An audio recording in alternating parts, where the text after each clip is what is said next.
Good afternoon, everyone. I'm just back from my section hike of the PCT. I did section A from Campo to Sibbets Flat area.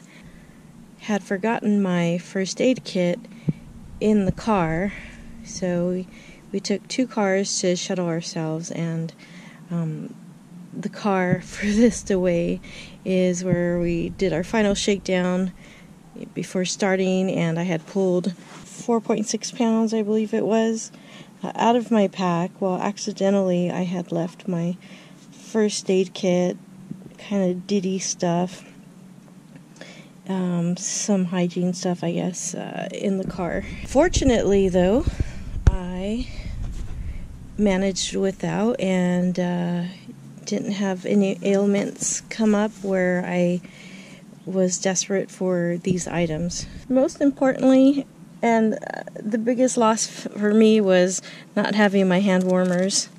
Usually just bring deodorant, a small thing like this, sometimes single samples, and toothbrush and toothpaste. Now I have a problem with my knee. It's my right knee mostly, so I carry KT tape and I pre-cut it. So I have my 2 Bic strips, and they're here together. There's 1, 2, 3 moleskin, blister treatment, clean wipes, some earplugs. I use essential oils for a number of things, and a company I like has these pre-packaged, single-used rubs, so it's almost like your Tiger Balm or your Bengay, whatever you use. It's a heat and a cool treatment for sore muscles. This I'd usually use non-stick bandages and gauze. Just, let's see, right now I got 4 packs of each. They weigh nothing. We can cover a wound, stop some bleeding.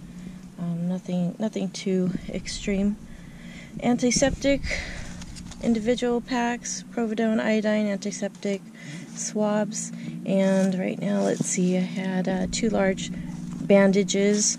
I won't really bring your kind of typical Band-Aid type, usually just because you can make one. I have tape and I have gauze, and I feel like they work and stick better. So I do have 2 different kinds of tape here, and right here I have Leuko tape. This is really for an emergency type situation, backup if I forget it in my first aid kit. I don't think it weighs much.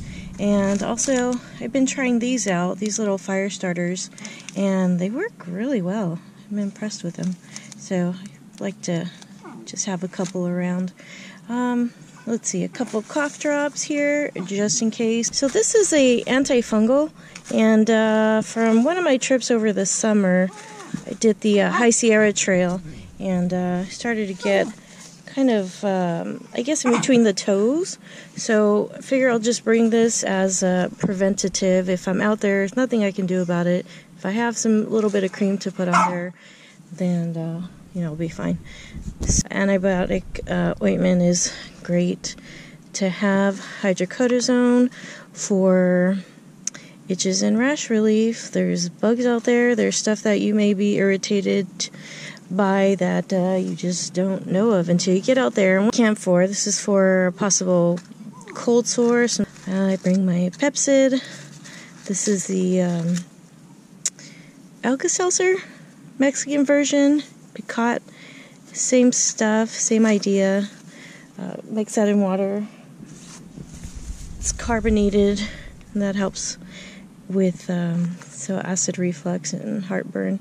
This is anti-diarrheal. I love this little container. Pepto-Bismol. This I just added recently to my first aid kit. I didn't use those before, but it does help if you do get a sour stomach. A little Nalgene container with the white paste in there is a topical ibuprofen. So it's microderm base. You gotta rub it into the skin, and it goes in through the little nicks that are made. This is prescription, so you'd have to get this from your doctor. I got gloves to apply it. I apply it on the knee. It really helps take the edge off. And then this is just a compression sock, which I'll put on my knee sometimes if I need a little extra heat, support, or comfort. And what you can do at home is just take a old pair of socks and just cut off the foot or the toe area, and make it as long as you need it or want it. So it's the same idea. Q-tips, good for applying any of these medicines here, but also when you're out in the backcountry for so long, there's just certain things that I cannot go without, and I like to have clean hands and clean ears, so bring enough Q-tips to at least have one per day, and then a few extra. That little file goes with the clean hands. This is a little file. The file part doesn't work so good, but the tip is good for getting the nitty-gritty dirt out of there. In here, there's a splinter, tweezer, and also a needle. So a tiny, tiny little needle if you need to make a little cut to get at that splinter. They kind of go hand in hand. Or the needle can also be used to pop blisters. There you go. That is what was missing in my first aid kit for the first leg of the PCT, and luckily enough, I didn't really need any of this. So, well, I'd like to know what's in your first aid kit, or let me know if any of this stuff helps you, or if you have any questions. Maybe I can help you out with putting one together.